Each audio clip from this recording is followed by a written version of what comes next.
Hello, beautiful souls. Okay, I'm wearing my beautiful necklace, medicine necklace, as in honor of what we're going to talk today. Um, so today we're going to be talking about the Sweetwater Division, 21 divisions within the Sweetwater Division within 21 divisions. This is division that is also honored and venerated in Sansei and other places in different countries, but today I'm going to specify and discuss mostly the 21 divisions, Sweetwater division. So, but again, in Puerto Rico, people also work very much with this division. So it's going to be a beautiful day. Let me just make sure that I have my notes and I have the book. I'm going to put the link to this book here because I did use that book, and also this book, if you want to grab it, is in Spanish. I don't know if they have it in English. This one has a very good references too. For the deities and the things, I use this book. This is a very good book for you guys to grab. Very, very, very good. Like I said, I found this book after I've been looking for some information for a while. So I was very excited when I found this because it has so much information that I needed. So let's see. The computer is dancing. That's weird. Okay. So let's see if we can start. I just wanted to give a couple of minutes in case anybody else is joining us. So let's just start. The sweet, and whenever people come, they can leave comments or questions in the chat area or in the comments area if you're watching this after the live. So, like I said, today we're going to be talking about the Sweetwater Division, one of the most loving, beautiful divisions there is. This is very close to my heart. I work with this division. It has a special place in my life, and I am honored and grateful to have the opportunity to work with this division in a way that it truly makes me feel like I should be proud of myself. So the Sweetwater Division is headed by Tinjo Alawe. I think in Puerto Rico there is a different mystery that they use to represent the Sweetwater Division, but in 21 divisions, this division is headed by Tinjo Alawed. He's syncretized with Archangel Raphael, and as you know, Archangel Raphael is the Archangel of healing. So his name means healing, or God heals, or something like that. But basically, healing. He's responsible very much so for healing, and he's also. Some people say that we use the angel because of the fish and the stuff, but I truly believe it's because of the healing abilities and the fact that if you look into Archangel Raphael, you'll see a lot of similarities there. So, but I'm not going to give you a speech on Archangel Raphael. I'm going to keep it simple today. I'm going to try to. So the Sweetwater Division can also be known as the root division, meaning root native to that to our lineage, whether it is if you're doing this in Venezuela or Puerto Rico. I don't know if the Cubans work with this division as much as we do, though. I think Cubans are more into Santeria and but in Venezuela for sure, Puerto Rico for sure, Dominican Republic, not sure, because even Trinidad, Belize, Jamaica, they all had natives obviously there. So I'm not sure. I haven't really looked into how extensive those people tend to work with that division. So if you're from one of those countries, please let us know in the comments so we can learn more about you and how this division might be used in your country, and we have no idea because honestly I haven't even looked into that. So it's even in 21 in Dominican Republic, in 21 divisions, a lot of people don't work with this division. It's a lesser known division, mostly because we lost a lot of the teachings, and it requires a lot of self-development for people to work with this division, because you have to learn things and pay a lot of attention. And a lot of people that are practicing 21 divisions might not be working with this division the way or as much as we should. So this is a division that we definitely have to bring back into our spiritual practices, whether you practice 21 divisions, Santerismo, Espiritismo, whatever you practice.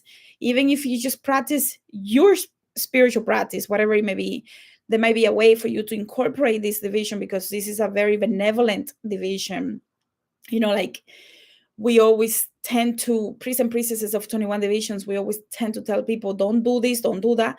But with the Sweetwater division, it's such a benevolent force energy. Like, you just feel like part of a community. So there are less risk of working with this division than trying to work with a division that might be an energy that comes as a patrol, very anger energy, aggressive energies, where this division is um very calm, very benevolent, very much in touch with nature, less prone to do aggressive things unless something is wrong with you.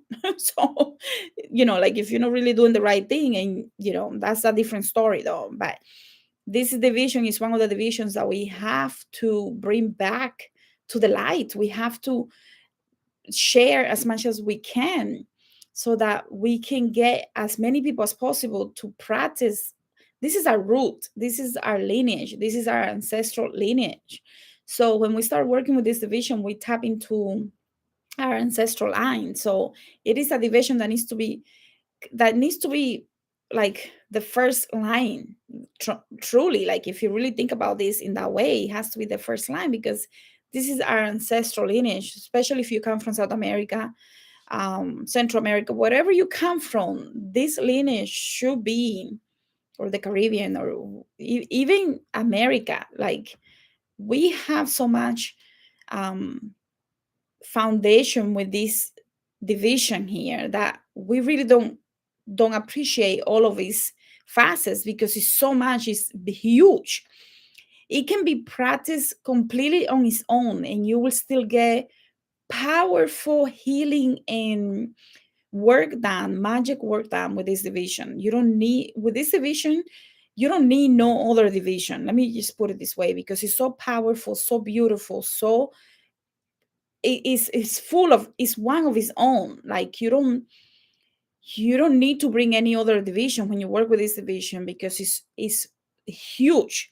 I'm talking about huge division, where you have thousands and thousands of mysteries that are, for anything that you can think of, you're going to find a mysterio in this line, in this division, that can do anything that you can think of, from healing, from divination, from herbs, from metaphysical, and whatever you can think of, and anything in between.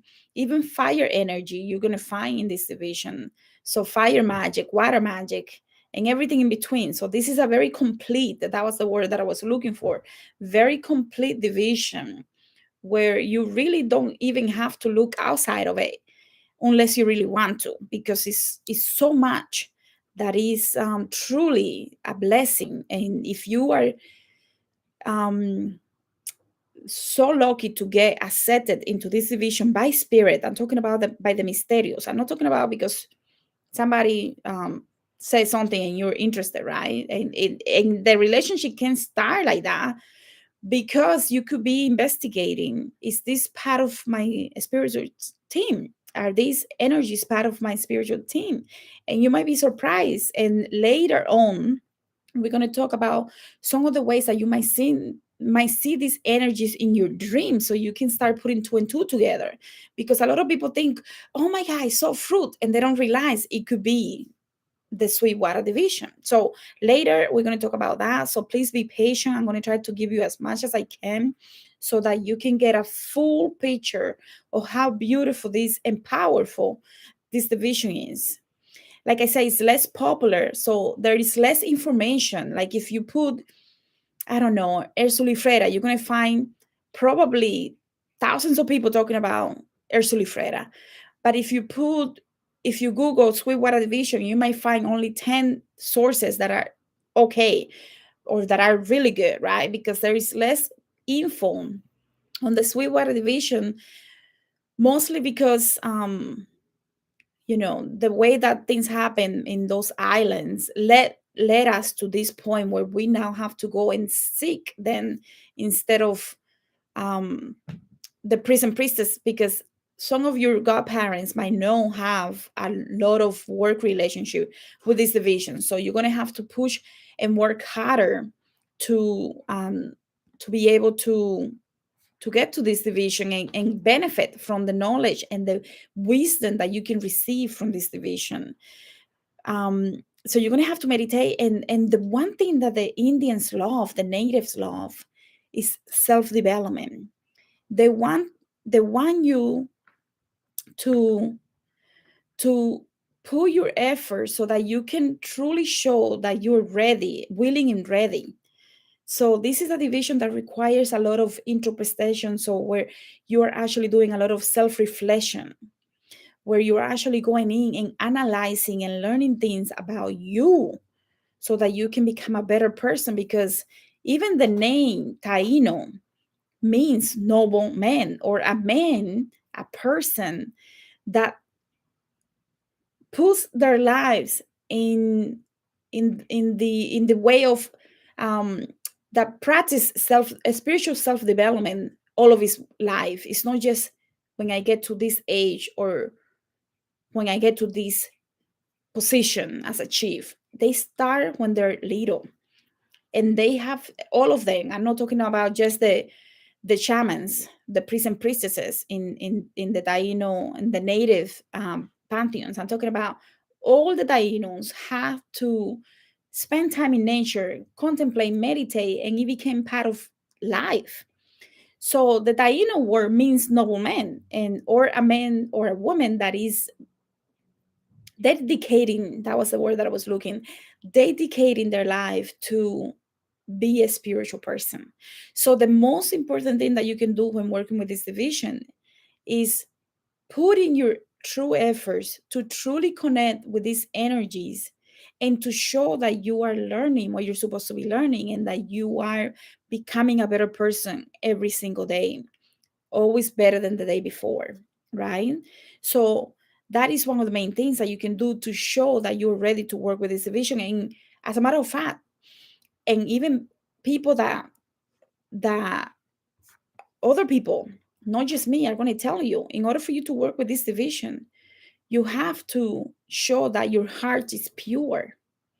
If your heart is not pure, this division is not going to come to you. There might be people that say that they working with the natives, but they're not going to have the same impact that someone that works with the natives have a clear, pure heart. They're not going to receive some people say the sweet division is a very slow division. The work takes long, where the petrol is quick. And they don't understand sometimes. Not only is that they don't do things that are against other people's contract, they don't overstep because they respect that power of the free will. But also, if you don't have a very strong relationship with these energies, you're going to notice that you're not going to get the same results that you should be getting, because it's not that they work slow, it's that it has to be done in a way that is very respectful to everyone. And even in the astral plane that we normally don't see, unless you're a priest and priestess. And even if you're a priest and priestess, there are entities and things that we don't always understand how those energies are moving things for us to get work done. So it's not that they're slow, it's just that they have a different understanding of what it means to work with energy when you compare that to the petrol energy, the petrol loases, or however you want to say that. So there is a respect for nature and things that is normally not found in other spiritual practices, including with the petrol energies. I'm going to say that, even though people might start bashing on me. But anyways, the point is, with this division, the Tainos, when you tap into this division, you're going to experience and learn things about nature, about things that you never thought were important, and you're going to start seeing them in a different way. You will understand that the Tainos had a very strong relationship with nature in a way that it is considered in animista. How do you call that in English? Animist. Yeah, I think that's the word, animist, um, spiritual practice, where we understand and see things in a way that might be different from other people, where someone might not think of a stick to having energy. The Tainos believe trees, plants, this and that have energy, and we'll talk a little bit more about that, because I want to make sure that I go step by step and I don't lose my train of thought. So, but also I want you to know the Sweetwater division. A lot of people are going to think that it's only the Tainos, but a lot of people are not truly understanding that it involves, once you tap into that division, you might have access to natives throughout the entire planet. It's not just the Tainos. Yes, of course, that might be the first line that comes to you if you're from that ancestral line, but you might have Australians, North Americans, you might have natives from different parts of the entire planet, because it is, once you tap into that energy, it's not about the color and the language, it's about the community that they bring together. And sometimes that community expands from not just being in the Caribbean. So you might have access to North American, even Australian, and some other, Guatemalan, Mexican, Peru, Colombia, whatever natives. And you're going to be able to work with an energy, with mysterios that might come from different part of the planet. And that is a big blessing, because, I think I mentioned before how Guadalupe comes often, and I don't really uh, investigate about the Mexican pantheon, but obviously she comes through the natives. She doesn't come through another division that I work with. Mostly, yes, she can be in the radar, but to me, her core comes through the natives. So you can see how by working with this division, you might be tapping into many different facets of what it means to be a native and to work in a community mindset for the benefit of the community. The natives don't do anything for just one person, they're not selfish. So you are not going to see natives working with you if you tend to be the type of person. So you have to really purify your human essence in order for them to come through and start working with you. When you start showing your willingness and you start truly progressing and developing, is when you might see them coming for you, or you might already be seeing them and you don't realize that they're coming already, because you're already going through those steps and you don't realize it might be the natives coming for you. So, like I said, you can find the natives in Puerto Rico, Venezuela, Mexico, Guatemala, and so on. And this is important because sometimes the language that you will hear in your dreams might be from one of the ancient tribes, and you have no idea. So it's a language that we don't have, because maybe some of those languages are still being spoken in Mexico and Guatemala and Peru and so on. So you might be lucky and find info on that if you're really looking, but you have to dedicate time for that, right? Within this division, the Tainos, and talking specifically about the Tainos, they have what they call the cemis, the spirits of the Tainos. We call them cemis, and this means were energies, mysterios that the Tainos worshipped for different reasons. And later we're going to talk about that. Also, a lot of the people that the energies, the mysterios that we work with now are ascended chief, caciques, caciques, chiefs, whether male or female, that were alive during the Spanish Inquisition, and they obviously were killed or for some reason, something happened and they were killed or something, and they became elevated energies. So I want you to keep that in mind, because some of those energies that they work with while they were alive became almost like a merge of who they became when they transition.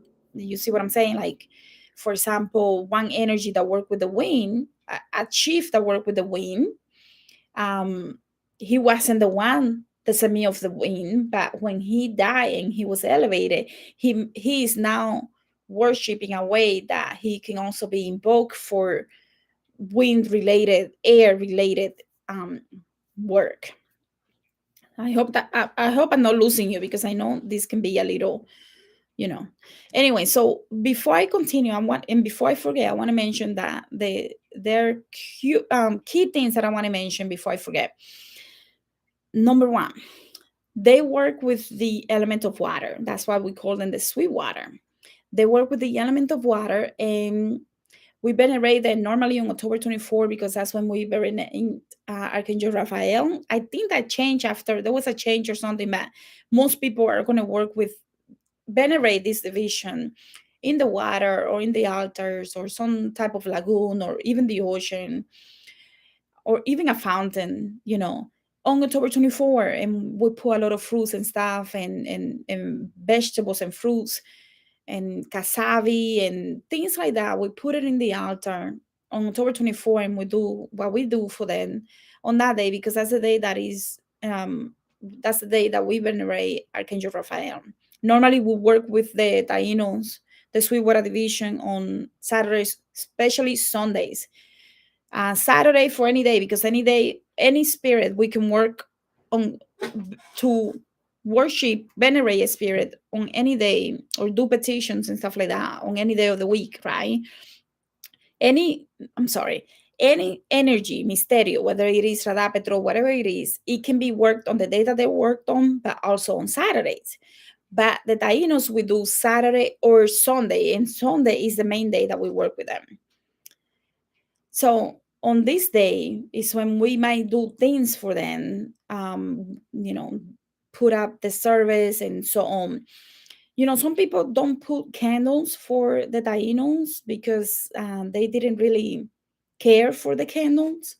But you're starting to see that more often now, where I don't, but who knows? It might change, because if that's what they ask me, because I cannot put a fire, that's what I do. That's what I may end up doing. But also, because of the sun is a representation of the fire element, a lot of us tend to have the outdoor altar for the Taínos, so that we don't light those candles like what we see with other divisions as much, like the Rada and the Petro and so on. So the Sweetwater division is a very spiritual, animist, spiritual practice, where we truly believe that everything is alive, from the river stones, from the clay that we make, from animals, obviously, but even the things that we might not consider, like the words, because the words have energy. Therefore, because it has energy, also has light. And because of that, it can create changes within someone and be used in a way that can result in positive or negative reactions, right?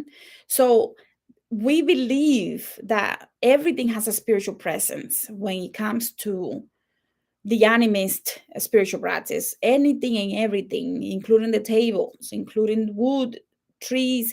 And the thing is that even they consider different sacred trees to have different energies. They have different names, like Tahili might be a name for a ceiba that is in another part of the mountain, whether another ceiba in another part of the mountain might be another name. So they have such a special relationship with different sacred trees, and even fruits, and yucca. We have a god that is the representative of the yucca, and then we have hobo and so on. So you can see such a beautiful, respectful relationship with anything around us, not just not just one thing, but everything. Like truly everything has this divine spiritual presence that we respect and that we see as part of us, right? Very community mindset, like I said. So one thing though is that, with any other spirit, I tend to see the male and the female, and they tell me, so far this is what they told me, the natives, um, because we work in groups, we don't really have that need to have a male and female because it's a group. Normally they come in group. You're not going to see them mostly. Most of them you're not going to see alone. When they're coming to do cleansing work, you might see one, but they have a group behind them that is almost like guarding the space. So you have this beautiful community mindset that doesn't really exist with other energies. And I hope you understand what I'm talking about because I don't want to lose anyone. Okay, what else I want to make sure before I forget? Okay, they don't like to be next to the Petro. Obviously, the Petro has a very aggressive anger energy and they have a lot of blood energy. So you cannot have the altar next to each other. You can have it in the same room, but put it far apart. You don't want to have next to each other because that can create a lot of energy entanglement. What else? They're heavily associated with the sweet water, but also you can work and see them in the ocean, lagoons, lakes, mountains, fountains, forests, caves, obviously. So they have all the elements that they work with. That's why it's a full, complete division that we really, if someone might be working only just with the Sweetwater division and they don't need to go into the radar or petrol or this or that, because they have everything within that one division. Some of the most popular luas are Tinjo Alawe, obviously. Like I said, in 21 division, we see him as the head of that division. We also have Juisa in Puerto Rico, Anacaona in the TVC. Indian TVC is from Venezuela, but when she came to me, I was like, oh my God, she's so beautiful. So you can see that they cross. It doesn't have to be just the Tainos from one island that can come to you. We have Kaunabo, Anacaona. We talked about Anacaona when we talked about um, Anaisapie in a couple of days ago. We talked about Anaisapie and we talked about Anacaona and some of her history. So you can go into that video to learn more about Anacaona. We also have La India del Agua, Azul.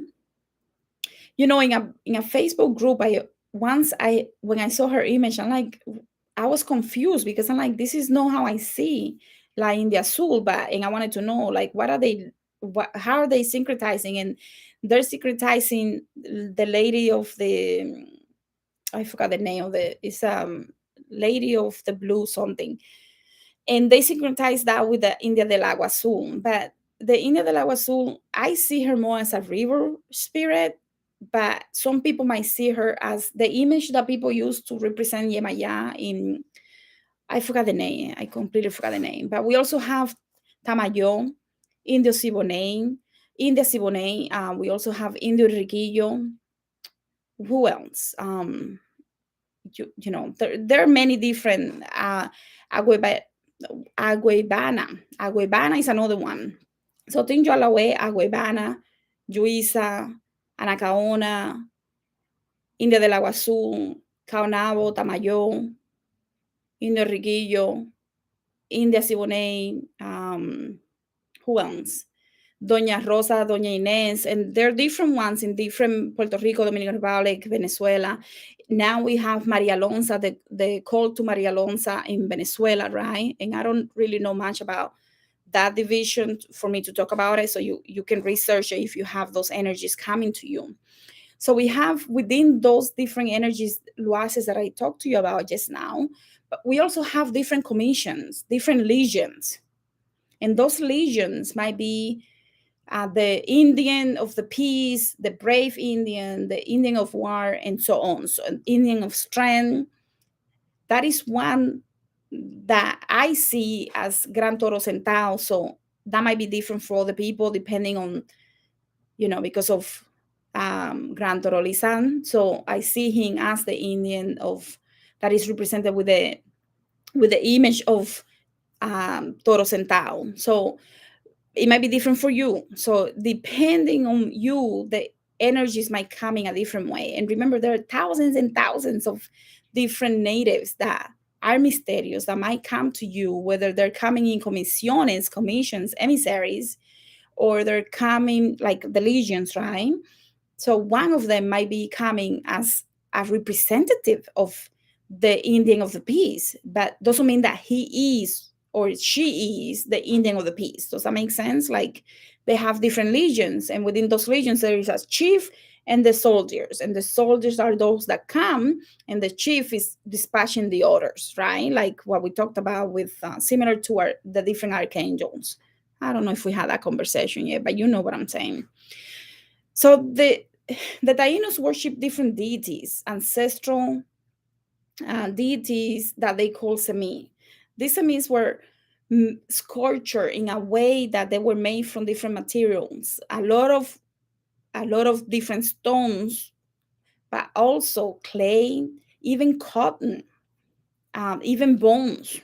So you have semis that can be housed in different materials.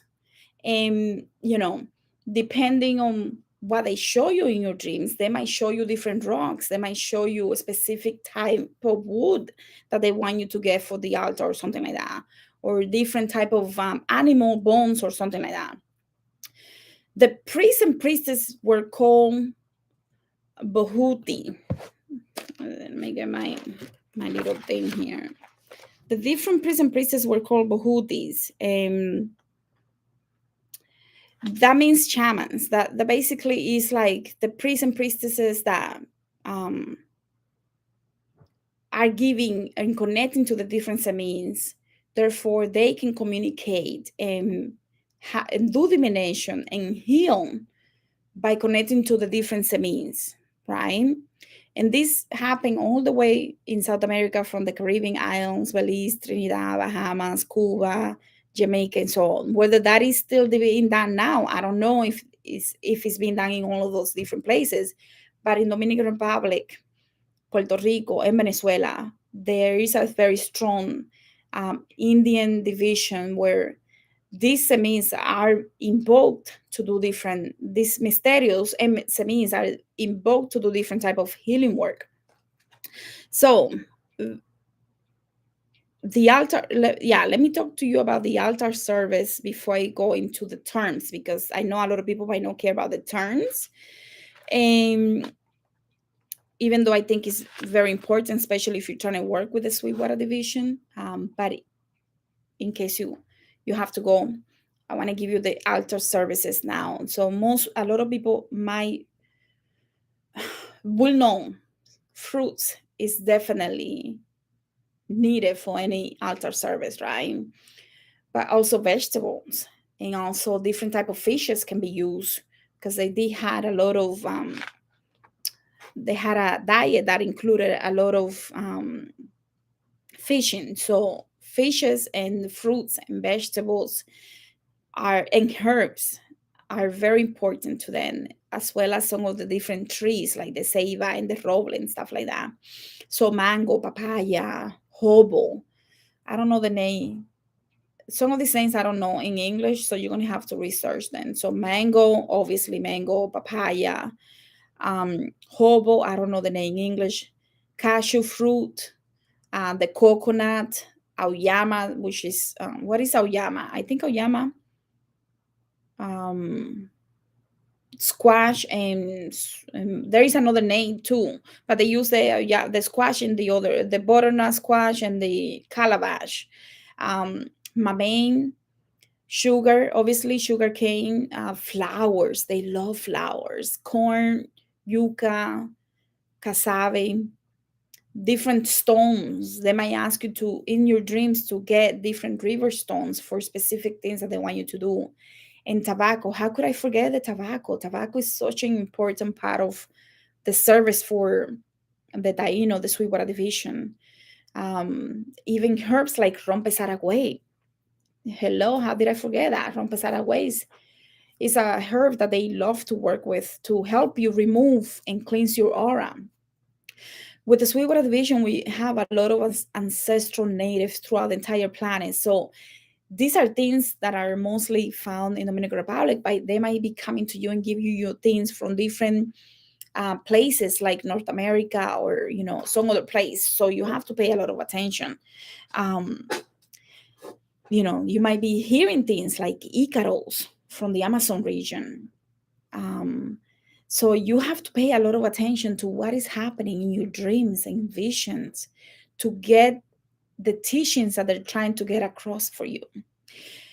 When you work with this division, you have to be respectful to everything. So when you go, like for example, when I go to the plants that I have in the patio, in the yard, I ask for permission to use the different leaves, and I ask them, how many do you want me to use? And there is a communication. So it's a very mutual, respectful communication. I give them tobacco often. I make sure that they obviously have to have water. Water is very important to them, but also the right tools is important. Having a pipa, tobacco, and if you have rapé, you can also provide some of that, because they did rapé where they blow through here, and this is a powder that is with cojoba and tobacco grinded together. And with this, they used to do this for the ceremonies, and they will blow it through the nose, and the third eye will become open so that they could see and do divination and even heal and release and purge things that were no longer needed. So the maraca, the guira, um, and also the fruit, the sweet type of spray that you can use for the altar when you use it to cleanse it, because it's sweet. They like that type of sweetness in the altars. So the tambor also, if you have a tambor, and oh, how could I forget añil? This is okay, hold on, let me try to open this. Such a deep, I don't know if you guys can see that, such a deep, beautiful color. This is from the something that we have left over from the natives, and that color is very sacred to us, the azul, the añil. They also love different type of peppers, sweet peppers. So you have a very good amount of things that you could do for the altar service that can you can start that relationship. Unlike other divisions where we have to say, be careful, don't do this, don't do that. With the Sweetwater division, with the natives, it's almost like this is your ancestral line. All you got to do is ask, and you're going to start receiving messages from them if they see that you're ready to work with them, because not everybody's ready and willing and able to work with them. I do have to make that clear. Like I said, you have to have a pure heart. So the benefits of working with the Sweetwater division obviously are many. The Sweetwater division has the power to work with water magic, even air, earth, and fire magic. So when you start working with this division, but most importantly, the water, to them, the water was key. So when these divisions start coming, you can start working with the water magic energy, where you can learn to do cleansing and refresco, head refreshments, to do things that a lot of people might not know how to do, because you might read it, you might get something here, but if they don't help you activate that gift within you, you could do 100 baths and that might not be properly activated. But when you have the Sweetwater division and they're helping you and they're baptizing you and they're doing refreshments on you, even in your dreams, you are getting next level type of activations where you now can say to this water, I bless you. And when I bless you, you're going to heal me. Trust me, this water is properly blessed. It's not the same as someone that says, I bless you, because there's different the person has to have a level of activation where they take the water and they can do magic or talk to the water, talk to the spirit of the water, so that they can move water even with their hands, so it is something that if you're truly blessed and welcome in this division, you're truly can consider yourself truly, truly blessed. The spirit of, you can also be working with the spirit of the tobacco. The spirit of the tobacco, tabacu is the name. This spirit is so powerful. This is the spirit of the tobacco is what we use for the rapine, to activate the rapine. And through the rapine, we can do cleansing. We can clean the body. We can purge. We can vomit. Sometimes you do a little bit, and you're like vomiting for hours if you have to take something out. So the energy, the spirit of the tobacco is so powerful. You could do divination. You could read the leaves. You could read the smoke, divination with the smoke or the leaf, how it's burning. And you could do cleansing, aura cleansing with the tobacco. So the benefits of working with this division is beautiful. What else? In regards to the tobacco, we see the smoke as going to the astral plane and communicating with the divinities so that we can get our petition heard, so that the spirit can send us the images that we see here and the things that we're receiving, the downloads to interpret for the client. So it's a beautiful relationship. You may be having a lot of dreams with this division by seeing a lot of water in your dreams, a lot of rivers, a lot of lagoons, lakes. Pay attention to those type of dreams, because the Indians might be trying to tell you something. So when the natives come in a way that they don't really like to talk much. When they come down on a head, they want to make sure that they get the job done, and that's it. And normally we end the ceremony with water, because they need water when they come down, and they need water when they're ready to go.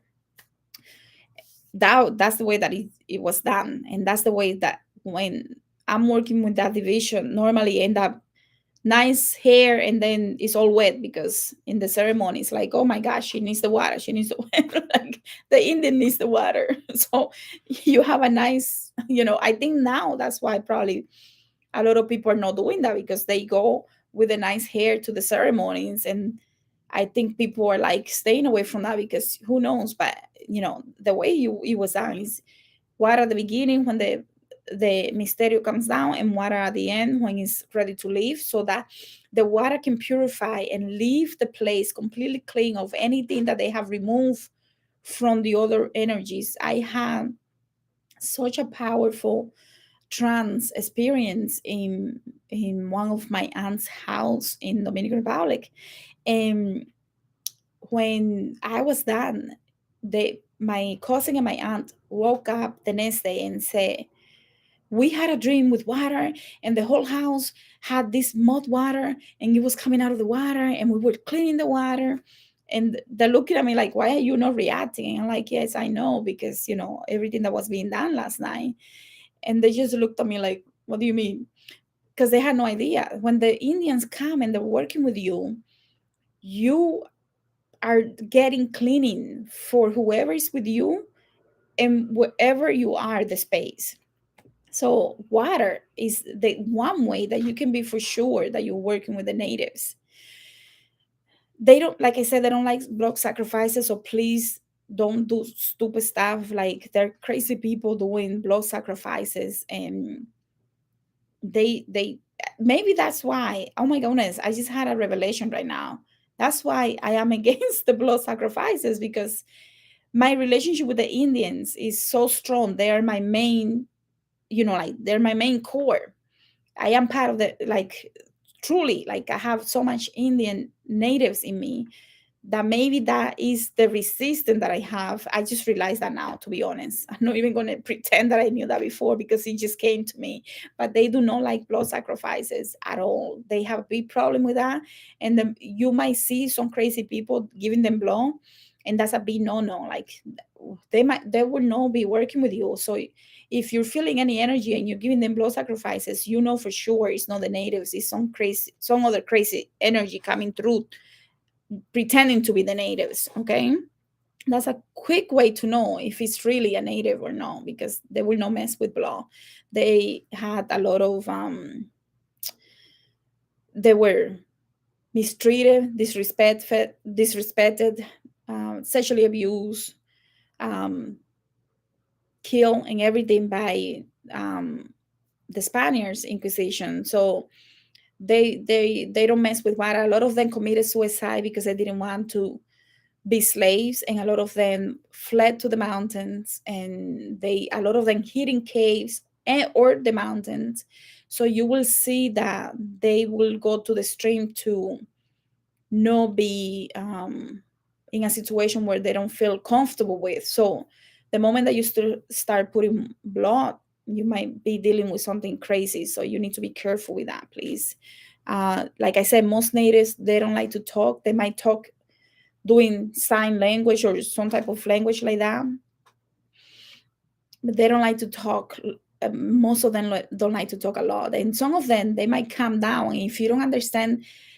If the person with you is not understanding the plaza, that is with the caballo de misterio, is not understanding, when they come down and they don't get what they need, like water, they might get really angry. Or if you try to touch them, they might get really angry, because they have, like, they were betrayed by the Spaniards, and then they were betrayed by the Haitians. So they have this thing that they have to truly analyze anyone that they want to work with, because they don't want to be betrayed. Even in the spirit dimension, this trauma has continued to move with them. So do you see how when I said that the things that we experience here go with us when we transition? Well, these are mysterios that are very highly ascended, and even though they're very highly ascended, some of that trauma is still part of how they do things in this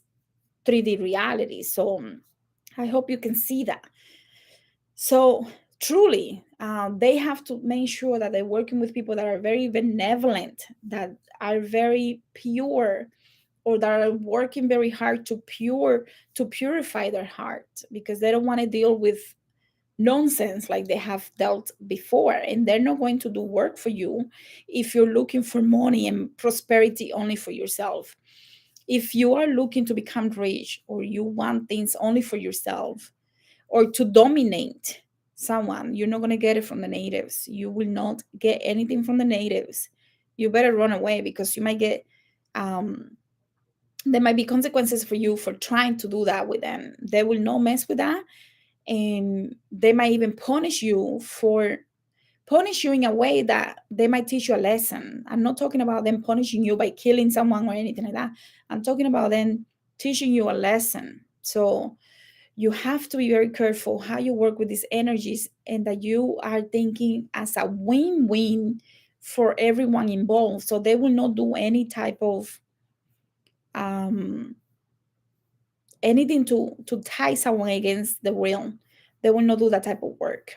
Okay, so what else can I tell you about then? When you're working with the natives, one of the main things that they ask you is self-development. Is such an important part. If you're not going through your process of understanding yourself, how can you understand them? So remember the stones that I showed you in a video a while ago, the different stones. Those Some of those stones represent different things for me and how I work with them. But the natives love to work with stones. So if you start seeing a lot of stones, even a lot of crystals or a lot of gold, because they have a lot of mines and they did a lot of beautiful things with gold, you might be tapping to that energy. You might be getting messages from the natives. So you gotta pay attention to your dreams and to what's going on in your dreams in order for you to truly understand, are these energies coming to me, or am I making it up? This the Sweetwater division also works very closely with the Soleil division. I did a video on the Soleil division before.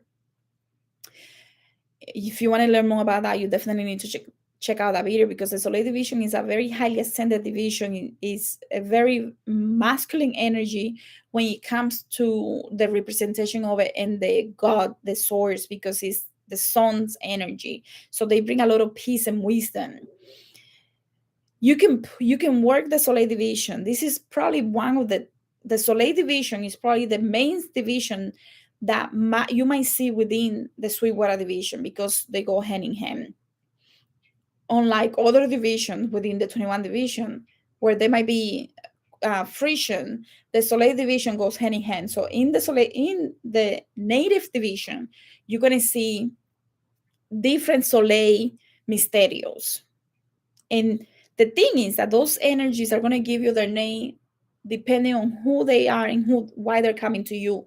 So to you, it might be one name, and to me, it might be another name. Also, the same thing with the Indians. They might give you specific names that are not known. You hear Nakaona, Kaonabo, Taiguabo, Tiyoalawe, but those might not be the names that you hear when you ask them for their name. So you got to pay a lot of attention, because you might even get a Soleil name that works within the Sweetwater division. That makes sense? Please let me know if I'm making sense, because I don't want to feel like I'm talking to myself. So let's talk about the different spirits that we tend to see in the Sweetwater division. And I think we already mentioned a few of them, but I want to give you some quick definition of who they are. I talked about Tinjalawe because he's the head, but he doesn't speak much. So when you see him, you might not see him speaking much. He might do some things, hand movements, hand language, whatever you call that. And he requires water as soon as he comes down, because otherwise he gets very upset. He gets very angry if he doesn't get that water. So he's the chief of the Suero division. Taiguabo is a water spirit. We have Anacaona, the path of Anaisa Pie. Very essential, we talked about her, so I'm not going to go here and talk more about that. Kaonabo, the chief who was married to Anaisa Pie, he was the only one crowned by the wise mother. And I talked to you about the wise mother because I had such a beautiful situation with Yohima and the wise mother that blew my mind. So I talked about that in the other video with Anaisa. She was the Atlantean priestess that was in the island of Quisqueya, Haiti, what is now La Española, Dominican Republic in Haiti. And every 6 months, twice a year, she will see the 5 different chiefs, and she will communicate with the wise mother in order for her to tell these chiefs what they needed to do, whether they were trying to resolve some type of conflict or whatever. So Yohima was the priestess, the Atlantean priestess, that is documented. I cannot believe I found this in this book, because I had those dreams for years before I found that in this book. So you can imagine me, I'm like, oh my God, it's true.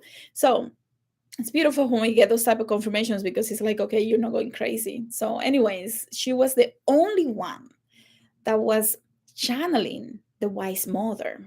And later we're going to, like, most people don't realize, but some people say when she was channeling the wise mother, a lot of people didn't know who was the wise mother. It was a mystery. She never gave her name, really, but some people say the name of the wise mother was Tomasa. So we'll gotta meditate and channel this information, because it's beautiful info. Now, Nuna is the energy. It sounds like Luna, like moon, right? So she's a mystery related to the moon, worship with the moon energy. Rey del Agua, king of the water, he is invoked by mouth of the beginning of the river. And La India de Agua Azul, Indian of the blue water. A beautiful energy to do cleansing and healing work. But that was the name. So in the Facebook group that I saw someone talking about the image of her, I was surprised when they were talking to about how she's represented. I think Stella, is Stella Maris or something like that, syncretized with the Indian of the blue water. And I was surprised because to me, I see that image to deal with the ocean. But anyways, that's another situation. It's just interesting to see how some spirits are used for different pantheons, because she's also, Stella Maris is also, I think that's her name. She's also represent an image that we use for Yemaya. So I was just very confused when I saw that, because but it goes to say that, you never know, depending on the lineage, whose image is for who. And one image can be used for different things within the same division, depending on your lineage and where you come from. Anyways, India TV sign, very sensual. Oh, I do have her here. I want to show you her image so you can see how beautiful she is. When she came to me, I was like, wow. I don't know if it looks blurry. I don't know if you're going to let me know. So, Indian TV side, and this is Indio Bravo, the brave Indian. So, anyways, so TV side, she has the ability to, similar to the mermaids, where they can allure you and make you see things. She has that same ability, according to myth, legend. And Indio Bravo is a fire energy, very brave, very powerful energy. Some people say that he's young. I see him more of an adult. That's why I got the one that looks like an older man. But he's ready to fight. He's ready to protect you. So he can be invoked for protection work. And she can be invoked for, similar to Oshun and Kachita. She can be invoked to do beauty spells and things for the person to feel more in their power and stuff like that. We have Carmelina. Oh, Indian of the Peace is like Indian of the Peace, obviously. Indian of the Peace doesn't really take water, but if he gets that, he's not going to get angry. Or he might ask for it sometime, but normally we work with the Peace Indian in the forest with different plants and trees and stuff like that, and herbs. Carmelina, Soleil, and the other Soleil Mysterios I already told you about. And we also have Tonancy. And Tonancy is I see her as the Virgin Guadalupe, the snake woman, the divine mother. She's the goddess of earth. She's Gaia. She's Mother Gaia. Some Ming says that she's the god of the mother of God, and her name means river of light. And the Spanish, when they got there, they couldn't pronounce Gualasupe, which is that's why it became Guadalupe, because it was Gualasupe or something like that, and they couldn't pronounce it, so it became Guadalupe. But it's supposed to be a representation of the snake goddess, the divine mother, goddess of earth, Gaia. So I think I gave you. Let's see if I'm missing anything else. I don't know if you guys have any questions.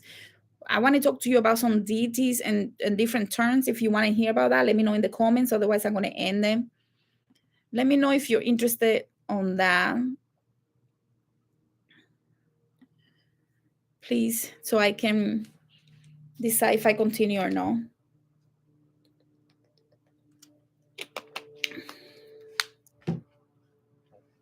Deities. Oh, let me look at the comments. Thank you for sharing. Hello, glad to catch a live. Merry week. Oh, thank you. Thank you. Thank you for being here. Good morning. All right. So for those that might want it, yeah, I think I have to do this. So some of you can understand. If you want to hear this, stay for this part. If no, you can catch it later, because I think it's important to go over some of the different deities and terms so that you can get a bigger picture of this and how these natives were so much in touch with everything, including the astral planes and the higher planes. They had a wider view, deeper understanding that many people today don't even know. So, and I'm going to be using some of my notes. So, Atabey is often the Taino supreme god, um, goddess, water goddess, and she was the female god and goddess, and Jukahu was the male god. The male god. Um, okay, so the male god. I'm trying to read the comments at the same time, which is not a good idea. So let me just put this here and this here. Because I get distracted when I see my hands. So the male god, the female one was Atabey. She was the earth spirit, the fertility water goddess, and Yukahu, or Yokahu, or Jokahu Bagua Maurokoti. That would be the full name. Is known as the creator of the Taino. He's the fertility god, and sometimes we see him as the sea god, the god of the sea. So he created everything: the sun, the moon, the stars, animals, and humans. And Atabey is the water and earth spirit. So together they compose the father and the mother. So let's see. Maketauri Guayaba. Some of these names are I'm gonna sound like I'm crazy. Maketauri Guayaba was the Lord of the Dead. He was in command of the astral plane, and he was in charge of making sure that there was a balance between the day and the night, right? Between the living and the dead. So the forces of chaos and the realm of the dead, he was responsible for making sure that were in balance, so nothing got out of hand. Opi Yelguabiran served as a guardian who kept the living and the dead where they belong. So almost like an assistant to Maketauri Guayabam. They work hand in hand. Everybody has to have an assistant, right? Then we have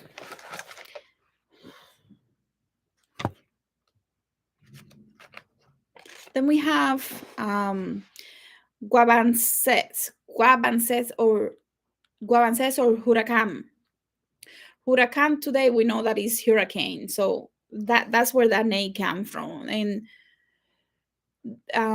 Huracan was responsible for this, like the semi that controls the weather, so the storms and the hurricanes.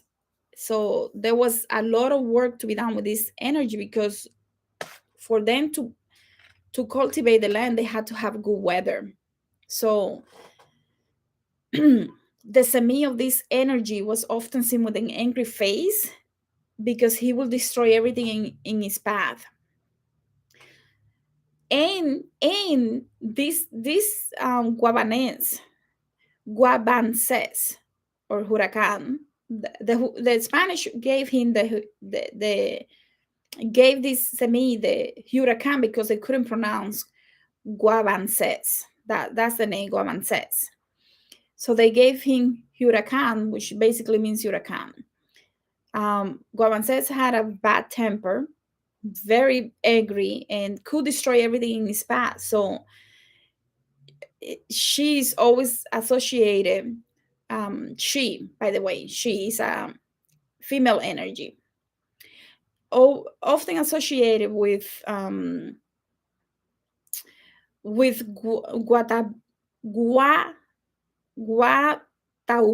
Guatauba, which control the Semita controls the lining, and together they became, like these twins, like the in Ifa, the twins, right? The divine twins. Same thing like the Marasas. Like together they were just uncontrollable. So you have similar things happening even in the Tainos, where you see different energies that are like representative, come together or come to serve different purposes, right? Like storms, and lightning and things like that, right?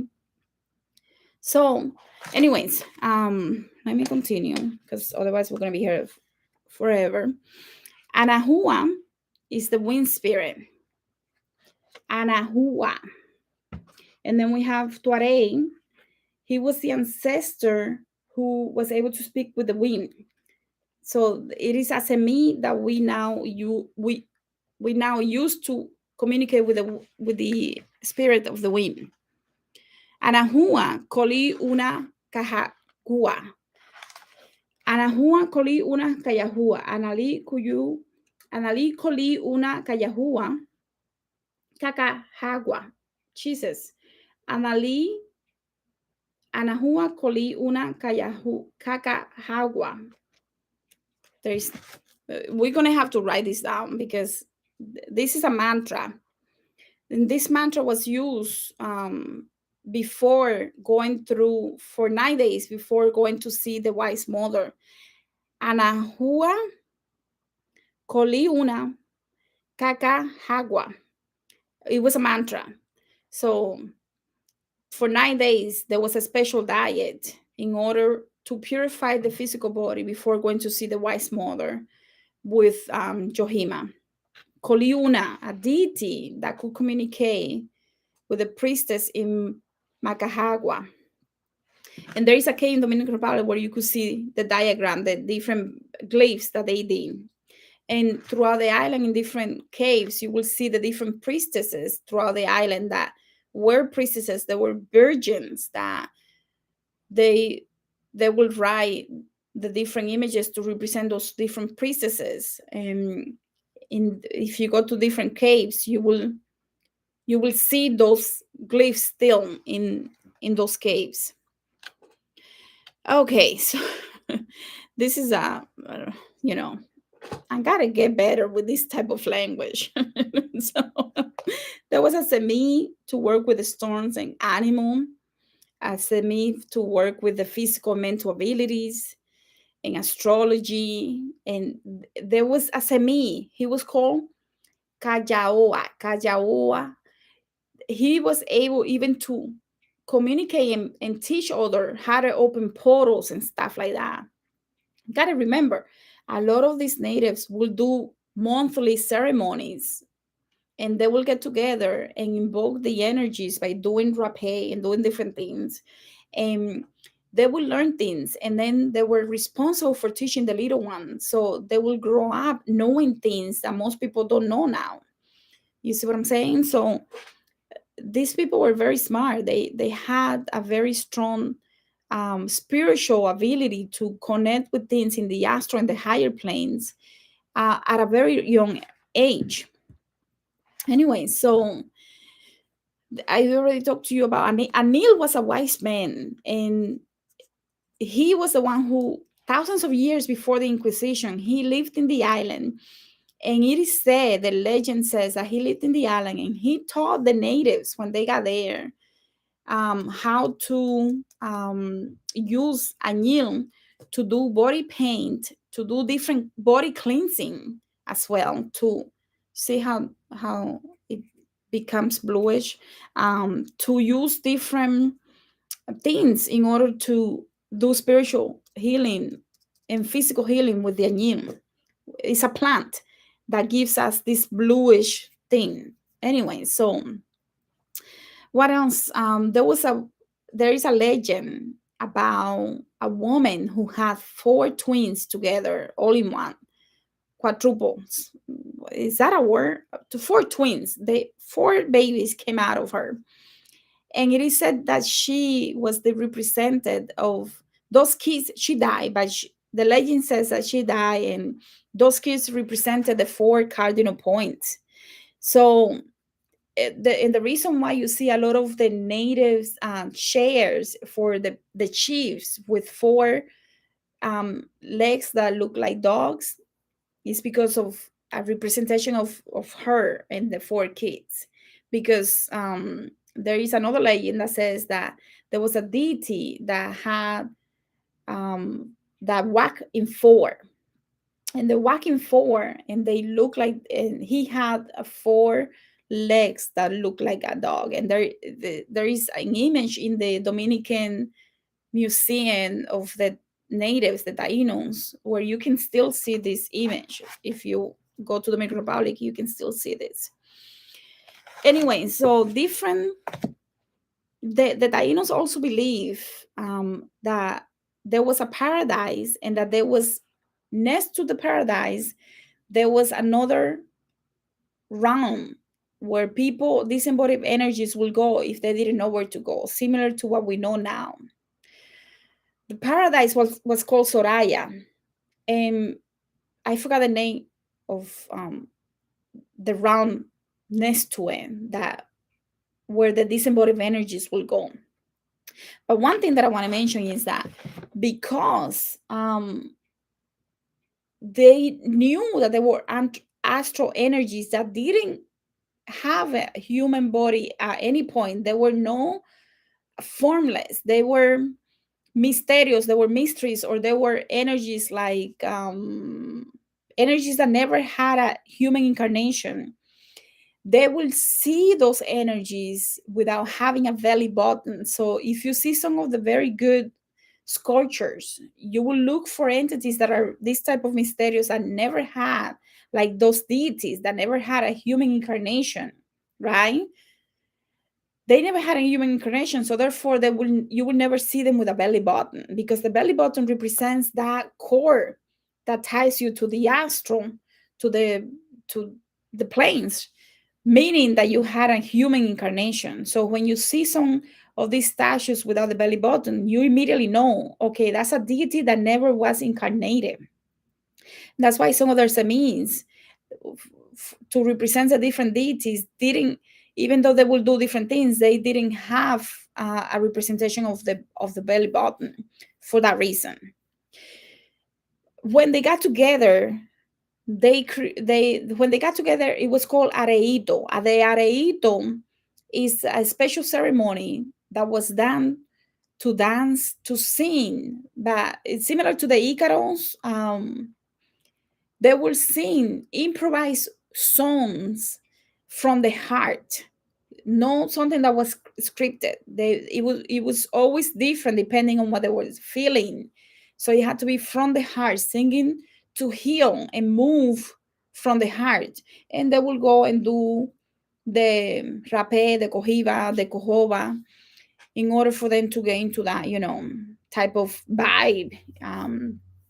So Areito, the sacred songs, and Aretogua, the sacred ceremony, where they will do the singing and all of that. And like I said, the semis is the entities that, the energy of beings or deities that they use different stones to represent those things. Even cotton, they even use cotton to represent certain cotton things that they will make. Like it could be, I don't know, and this is not true, but something like this, right? That could represent someone right now.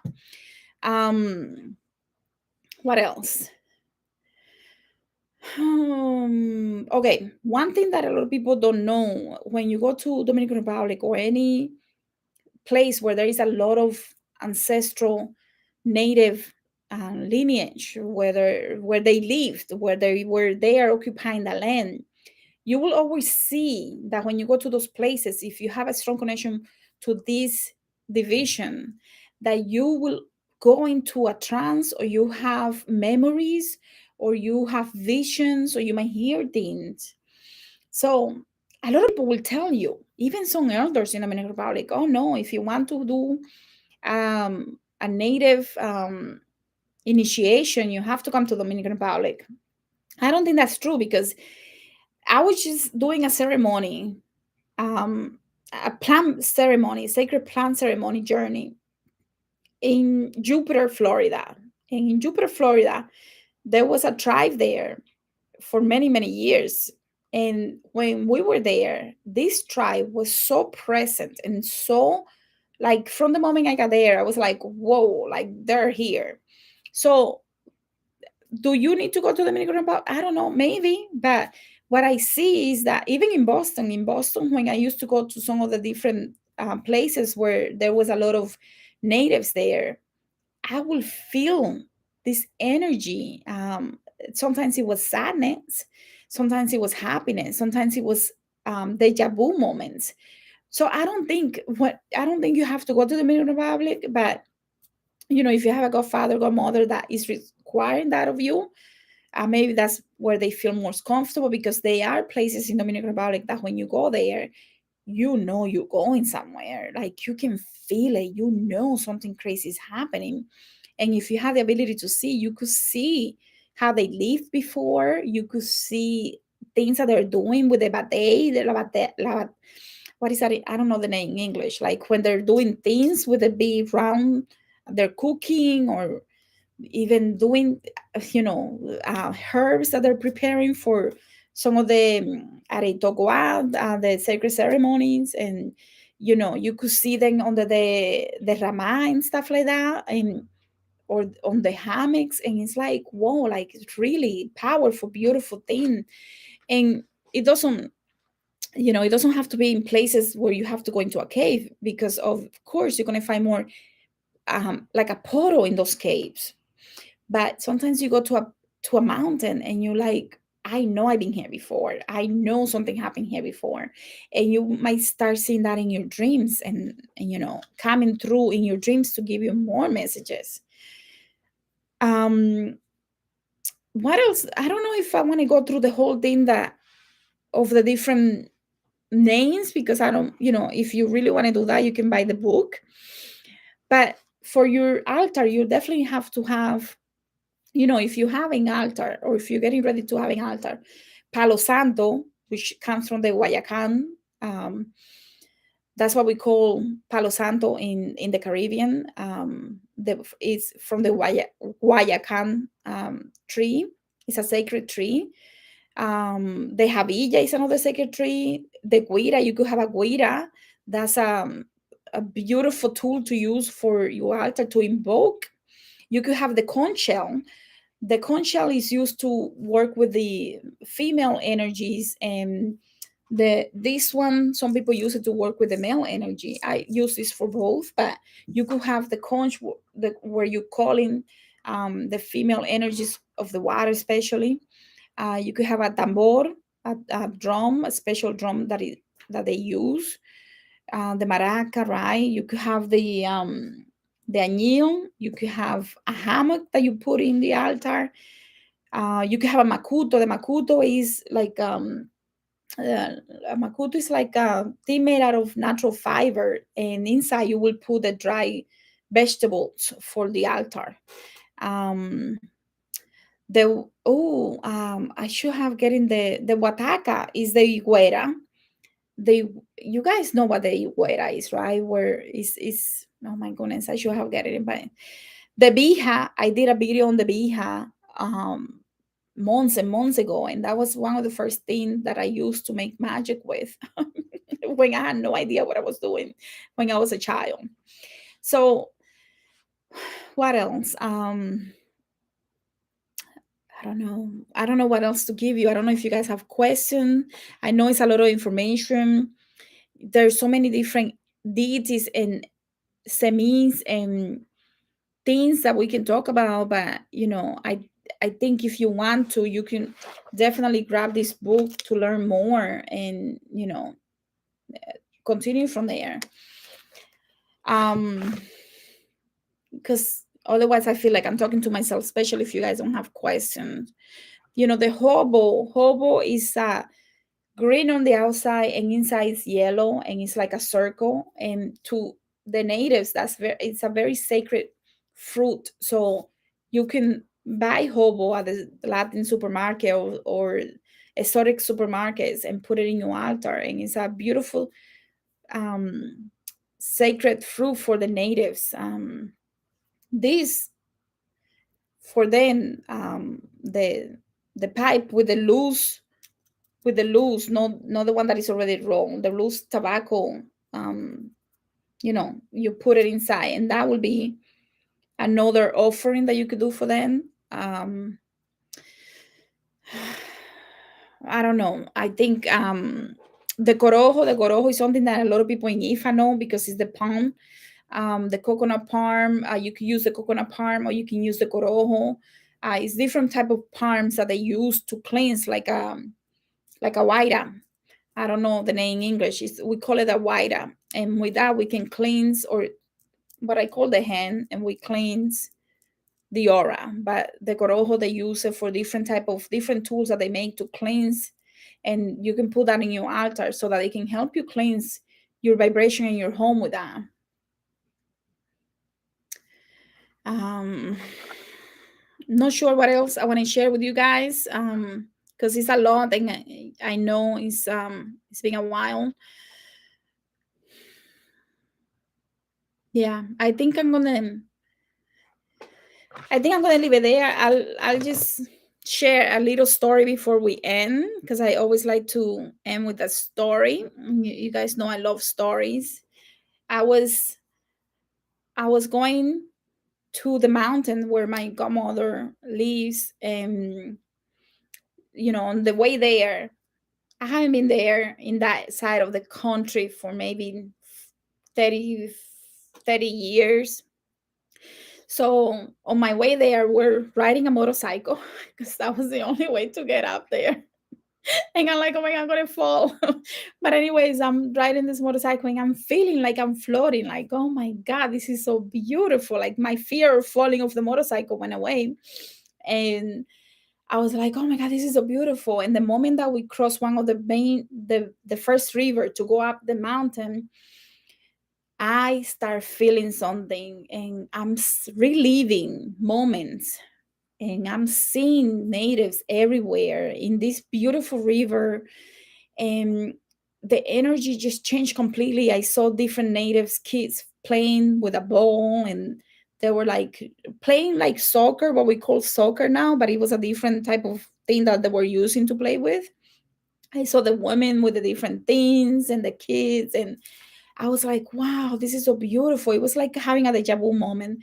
I get to my godmother, and, we're talking, and, she said, let's go to the Indian altar. And we go to the Indian altar, and she asked me to get in the water. So we go in the water. And the moment I go in the water, I start feeling funny. I know that I'm going into trance. And eventually she pours water over me, and I am in full trance, and I am relieving and seeing different natives, and they're talking to me and talking to me and giving me teachings. But in this moment, I'm feeling like I'm drowning, because I thought that I was very deep in the water. It was very shallow, but I felt like I was in some cave drowning. And they were like trying to tell me how to breathe and how to do things so I could, get what I needed to do. So they were teaching me beautiful, beautiful things that it was even hard for me to explain it to my godmother. And she's like, what? Like, you were just there for like a couple of minutes.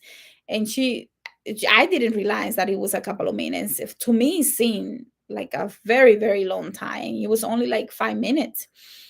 Beautiful energy, because every time I remember this, I remember feeling like I was drowning inside this cave full of water. And in reality, where I was standing, where I was sitting, it was very shallow water. So I was in another dimension, and I was communicating with them and doing, they were teaching me things and doing things, and it felt like it was hours, but in reality, it was only 5 minutes. Anyways, I just wanted to share that with you guys. I have more that I wanted to share, but I don't want to be the dictionary. I wanted to give you information that normally you're not going to find online.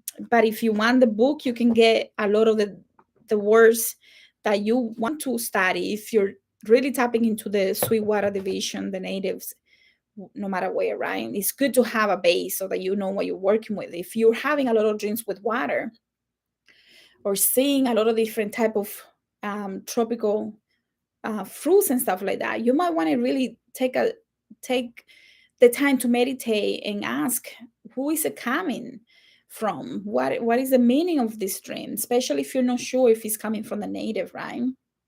So thank you so much for being here. If you have any questions, now is the time, because I'm getting ready to say goodbye. Um, Hope that you learned something today, something positive, something that you can use, something that can help you expand your mind, because all of these conversations are for us to expand our awareness, to expand our mind, our consciousness, so that we can continue to progress and be a better person. And in the process of doing that, to also be a better healer. So definitely share with us your experience with the Sweetwater division. And I'm looking forward to reading those comments. Thank you so much.